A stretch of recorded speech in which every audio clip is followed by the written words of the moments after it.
আপনারা যদি ভাবছেন ঘরে বাটার চিকেন বানানোটা একটা ঝামেলার কাজ, তবে এইভাবে একবার বানিয়ে দেখুন, স্বাদে গন্ধে রঙে ঠিক রেস্টুরেন্টের মতো হবে। হ্যালো ফ্রেন্ডস, আমি সুমির রান্নাঘরে আপনাদের সবাইকে স্বাগত জানাচ্ছি। আমার আজকের রেসিপি ঠিক রেস্টুরেন্টের মতো, মুখে দিলেই গলে যাবে বাটার চিকেন।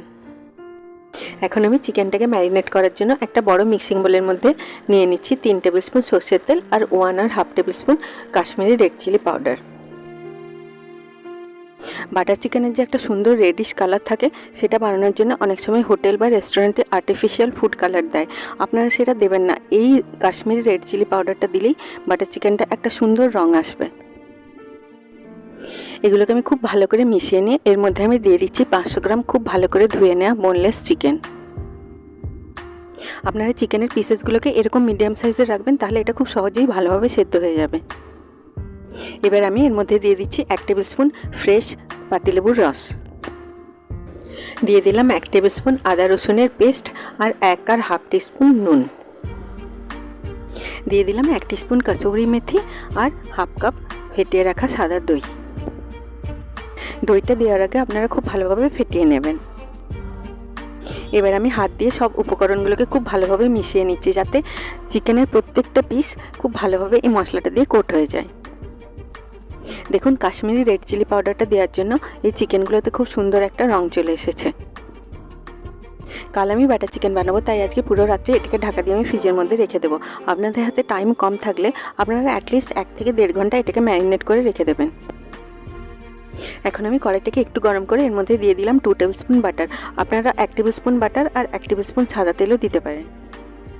বাটার খুব জলদি পুড়ে যায়, তাই এই সময় আপনারা গ্যাসের ফ্লেমটাকে লো রাখবেন। এখন আমি এর মধ্যে দিয়ে দিচ্ছি 15টা রসুনের কলি।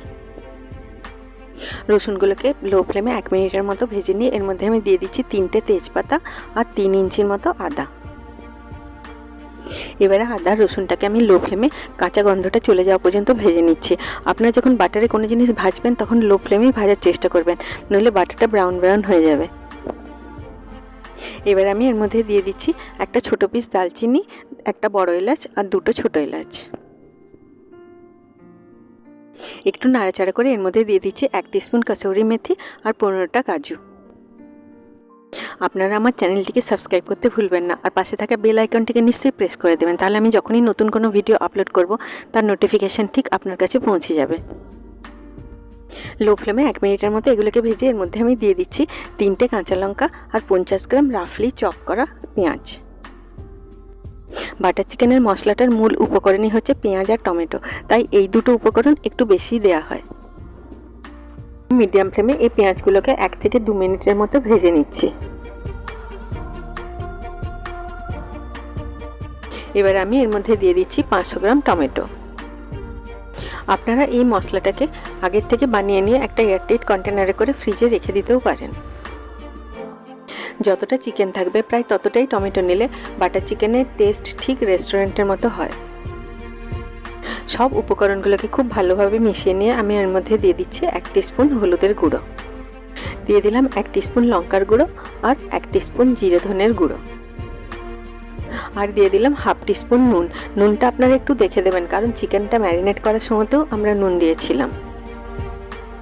এখন আমি সব উপকরণগুলোকে খুব ভালোভাবে মিশিয়ে নিচ্ছি। এবারে এটাকে আমি লো ফ্লেমে ঢাকা দিয়ে 5 মিনিটের মতো কুক করে নিচ্ছি। দেখুন, 5 মিনিটের পর টমেটোগুলো খুব সুন্দর নরম হয়ে গেছে। মাঝখানে আমি বেশ কয়েকবার এটাকে নাড়াচাড়া করে দিয়েছিলাম। এবার আমি এটার মধ্যে অ্যাড করে দিচ্ছি 250 ml এর মতো জল। ভালোভাবে নাড়াচাড়া করে দিয়ে এটাকে ঢাকা দিয়ে আমি মিডিয়াম ফ্লেমে আরও 2 থেকে 3 মিনিট কুক করে নিচ্ছি। দেখুন, 3 মিনিট পরে বাটার চিকেনের মশলাটা খুব সুন্দরভাবে তৈরি হয়ে গেছে। এবারে এটাকে আমি একটু ঠান্ডা করে নেব। আপনারা এই মশলাটাকে গ্রাইন্ড করার আগে খুব ভালোভাবে ঠান্ডা করে নেবেন। ঠান্ডা হয়ে যাওয়ার পরে মশলাটাকে আমি একটা গ্রাইন্ডিং জারের মধ্যে নিয়ে নিলাম। আপনারা যদি মশলাটা বানিয়ে এয়ারটাইট কন্টেনারে ভরে ফ্রিজে রেখে দেন আর চিকেনটা আগের দিন ম্যারিনেট করে রাখেন, তাহলে বাটার চিকেনটা খুব জলদি তৈরি হয়ে যাবে। এবারে এটাকে আমি ভালোভাবে গ্রাইন্ড করে একটা স্মুথ পেস্ট বানিয়ে নিলাম। এখন আমি মশলাটাকে একটা ছাঁকনিতে খুব ভালো করে ছেঁকে নিচ্ছি। এইভাবে ছেঁকে নিলে বাটার চিকেনের গ্রেভিটা খুব স্মুথ হয়। আপনারা যারা ভাবছেন ঘরে বাটার চিকেন বানানোটা একটা ঝামেলার কাজ, তারা এইভাবে একবার বাটার চিকেন বানিয়ে দেখুন, বারবার বানাতে ইচ্ছে করবে। দেখুন বাটার চিকেনের মশলাটা তৈরি হয়ে গেল। এখন আমি একটা কড়াইয়ের মধ্যে অ্যাড করে নিচ্ছি ম্যারিনেটেড চিকেনটা। এখানে কড়াইয়ের মধ্যে আর কোনো তেল দেওয়ার দরকার নেই, কারণ আমরা চিকেনটা ম্যারিনেট করার সময় যে সর্ষের তেলটা দিয়েছিলাম আর বাটার চিকেনের মশলাটাতে যে বাটারটা দিয়েছি তাতেই সব বাটার চিকেনটা রান্না হয়ে যাবে। গরম কড়াইয়ের মধ্যে চিকেনটা দেওয়ার সাথে সাথে এটা সিজল হতে শুরু করবে। এখন আমি এই চিকেনটাকে ঢাকা দিয়ে 5 মিনিটের মতো হাই ফ্লেমে কুক করে নেব। এই সময় আপনারা কিছুক্ষণ পরে পরে ঢাকাটা খুলে চিকেনগুলোকে একটু নাড়াচাড়া করে দেবেন। দেখুন 5 মিনিট পরে চিকেনগুলো খুব সুন্দর কুক হয়ে গেছে আর কালারটাও খুব সুন্দর ব্রাউন হয়ে গেছে। এই স্টেপটা আপনারা সবসময় হাই ফ্লেমে করবেন, তাহলে চিকেনের টুকরোগুলো একদিকে যেমন ক্রিস্পি হয় অন্যদিকে সেরকম জুসিও থাকে। এই সময় চিকেনটা যদি একটু পুড়ে পুড়ে যায় তাহলে বাটার চিকেনটা থেকে স্মোকি আর গ্রিলড চিকেনের একটা ফ্লেভার আসে। এখন আমি এই চিকেনটাকে একটা বোলের মধ্যে রেখে নিয়ে এই একই কড়াইয়ের মধ্যে দিয়ে দিচ্ছি তৈরি করা বাটার চিকেনের মশলাটা। দেখুন মশলাটাকে ছেঁকে নেওয়ার জন্য এর টেক্সচারটা কি সুন্দর ক্রিমি আর সিল্কি হয়ে গেছে। বোলটা ধুয়ে আমি অল্প জল এটাতে অ্যাড করে দিলাম। আমার এই ভিডিওটি যদি আপনাদের ভালো লাগে আপনারা নিশ্চয়ই লাইক করবেন। আপনাদের এক একটা লাইক আমার কাছে অনেক বেশি মূল্যবান। ভালোভাবে নাড়াচাড়া করে স্বাদটাকে ব্যালেন্স করার জন্য আমি এর মধ্যে দিয়ে দিচ্ছি 1 টেবিল স্পুন মধু, আপনারা চিনিও দিতে পারেন। কন্টিনিউয়াসলি নাড়াচাড়া করে হাই ফ্লেমে এটাকে আমি একটু ফুটিয়ে নিচ্ছি। এবারে গ্যাসের ফ্লেমটাকে লো করে এর মধ্যে আমি দিয়ে দিচ্ছি 1/2 কাপ ফ্রেশ ক্রিম। এবারে আমি ক্রিমটাকে নাড়াচাড়া করে গ্রেভির সাথে খুব ভালো করে মিশিয়ে নিলাম। এবার আমি এর মধ্যে দিয়ে দিচ্ছি ভেজে রাখা চিকেনটা। আপনারা যত বেশি সময় ধরে চিকেনটাকে ম্যারিনেট করে রেখে দেবেন বাটার চিকেনের স্বাদটা ততটাই বেশি ভালো হবে আর চিকেনটা এত সুন্দরভাবে সেদ্ধ হয়ে যাবে যে মুখে দিলেই গলে যাবে।